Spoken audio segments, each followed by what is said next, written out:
ఇంట్లోనే ఎంతో సులువుగా సొరకాయ ఫ్రైని మనం ప్రిపేర్ చేసుకోవచ్చు.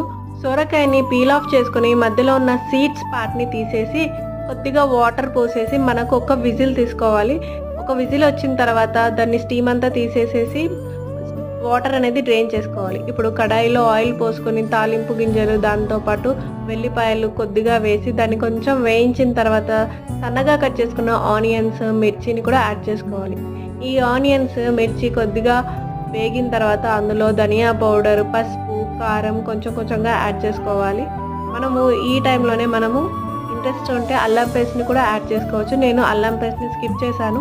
ఈ పసుపు, ఉప్పు, కారాలు కొంచెం ఆనియన్స్‌తో పాటు మిక్స్ అయిన తర్వాత ఇప్పుడు మనం ముందుగానే ఉడికించుకున్న సొరకాయ పీసెస్‌ని యాడ్ చేసుకోవాలి.